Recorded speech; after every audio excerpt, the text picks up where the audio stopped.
संपन्न हुई, जिसमें सबसे पहले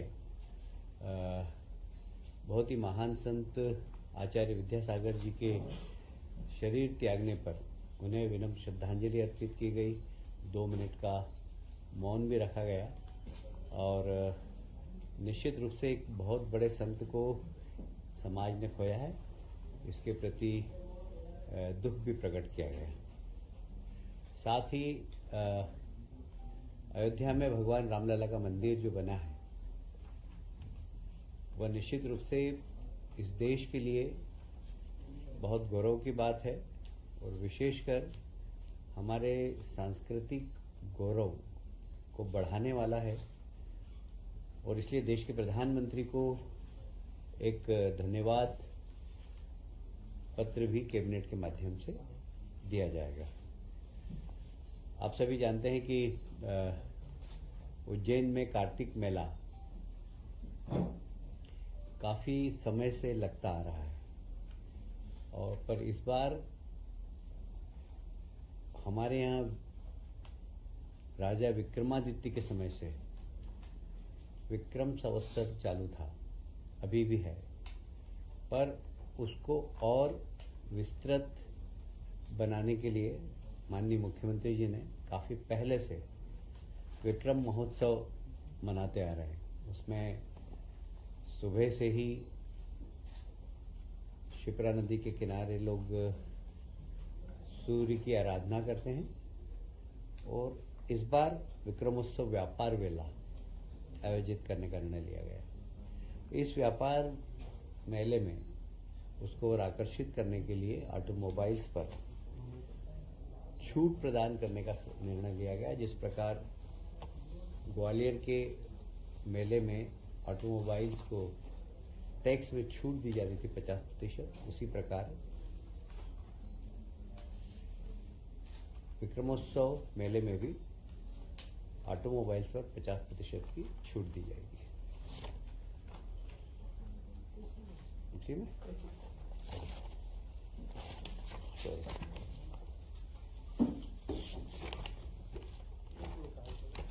आप सभी जानते हैं उज्जैन में सिंहस्थ 12 साल में एक बार होता है और उसका महत्व भी आप सबको मालूम है। उसकी तैयारी भी हम पहले से ही करते हैं। माननीय मुख्यमंत्री जी ने इसमें 2 बैठकें ले ली है और उसमें काम भी चालू कर दिए हैं। तो अभी प्रथम चरण में इंदौर उज्जैन जो रोड है अभी 4 लेन है, उसको 6 लेन करने का निर्णय लिया है। और ऐसे ही उज्जैन और इंदौर के बीच में एक हाथों से पैरेलल रोड बने, उसकी भी तैयारी चल रही है। तो एक इंदौर उज्जैन मार्ग को 4 लेन से 6 लेन करने का निर्णय लिया। इसकी लागत लगभग 1700 करोड़ के आसपास होगी और यह पूरा पीपीपी मॉडल किया जाएगा।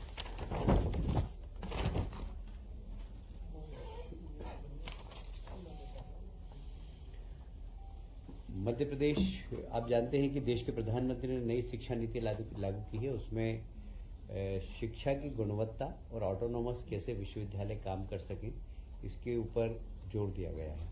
तो इसलिए बड़े बड़े विश्वविद्यालय को छोटा करना, उसको ऑटोनॉमस बनाना और यहाँ तक कि नई शिक्षा नीति की कल्पना तो ये है कि कॉलेज भी ऑटोनॉमस बने और क्वालिटी एजुकेशन के लिए वे स्वयं एग्जाम भी ले सके। इस प्रकार की सही नई शिक्षा नीति का जो प्रावधान है वही है।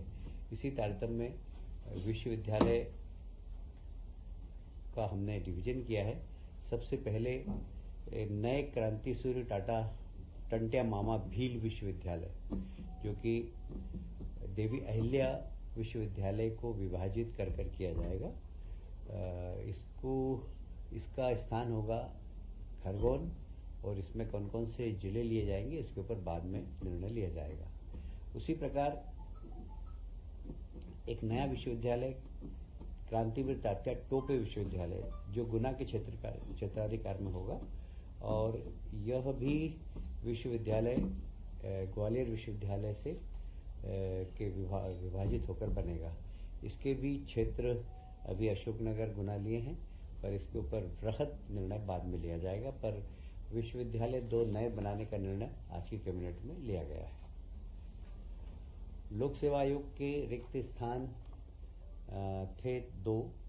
आज इसकी जो माननीय मुख्यमंत्री जी की अध्यक्षता में जो कमेटी बनती है, उस कमेटी ने निर्णय लिया था कि 2 सदस्य नामिनेट हो। 2 सदस्य को नामिनेट करने के बाद उस कमेटी की रिपोर्ट आज कैबिनेट में आई थी और कैबिनेट ने दोनों सदस्यों के नाम को जो कमेटी ने दिया था उस पर अपनी अनुमति प्रदान की है। Doctor H.S. मरकाम जो सहायक प्राध्यापक है दंत रोग मेडिकल कॉलेज जबलपुर में।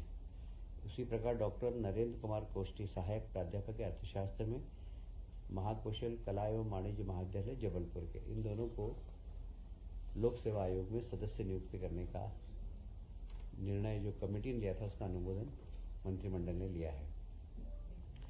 आंवलिया मध्यम सिंचाई परियोजना का एक बार फिर से पुनरीक्षित प्रशासकीय स्वीकृति आज जल संसाधन विभाग की ओर से ली गई है। यह खंडवा तहसील में खालवा ग्राम रोशनी के समीप घोड़ा पिछाड़ नदी पर आंवलिया माध्यम सिंचाई परियोजना प्रस्तावित है। यह बहुत महत्वपूर्ण है निमाड़ के लिए और वर्ष 2017 में इस परियोजना के माध्यम से 5000 हेक्टेयर जमीन सिंचाई के लिए सिंचित करने के लिए इस योजना को लागू की गई थी। इसकी 165 करोड़ की स्वीकृति आज कैबिनेट ने दी है।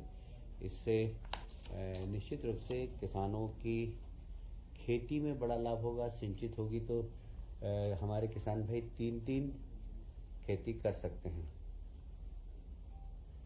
पंचायत और ग्रामीण विकास विभाग का एक और महत्वपूर्ण विषय था।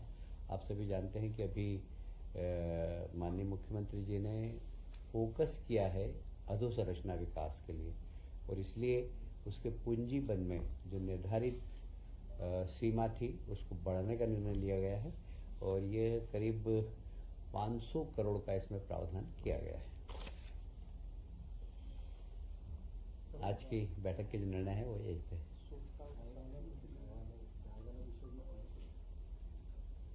आज कैबिनेट में अनौपचारिक रूप से जो गौशालाओं को और मजबूत बनाना और सामाजिक संगठनों के माध्यम से गाय जो सड़क पर घूमती है वो गौशाला तक पहुँचे और गौशाला की आर्थिक स्थिति भी ठीक हो, इसके लिए सरकार कैसे योगदान दे सकती है इसके बारे में आज चर्चा हुई है। पर इसके लिए एक अलग से विस्तृत चर्चा के लिए माननीय मुख्यमंत्री जी ने कहा है कि इसमें कैसे गौशालाएं अपने आत्मनिर्भर बन सके, उनके गोबर, उनका गौमूत्र। कई गौशालाएं ऐसी है देश के अंदर जहां पर गाय के गोबर से अगरबत्ती बनाई जाती है, गाय के गोबर से पाउडर बनाया जाता है जिससे कि लोग नहाते हैं, साबुन बनाया जाता है गौमूत्र से। इस प्रकार बहुत सारी ऐसी गौशालाएं जो आत्मनिर्भर हो गई हैं गौमूत्र और गोबर की सामग्री बनाकर। हम उन गौशाला का अध्ययन भी करेंगे और गौशालाएं कैसे मजबूत हो इसके लिए सरकार काम करेगी। जो गौ माताएँ सड़क पर भटकती है और एक्सीडेंट में लहूलुहान हो जाती है, ये निश्चित रूप से हम सब समाज के लिए दुख की बात है और हम इसकी जिम्मेदारी के साथ गौ माताओं के साथ उनका संरक्षण हो, क्योंकि जो बूढ़ी हो जाती है, उनकी दुर्दशा हो जाती है, तो उन सब के लिए एक अच्छी गौशाला बनाए, वहाँ उनको मेडिकल सुविधा मिले, इसके लिए सरकार एक बृहद प्लान बनाएगी।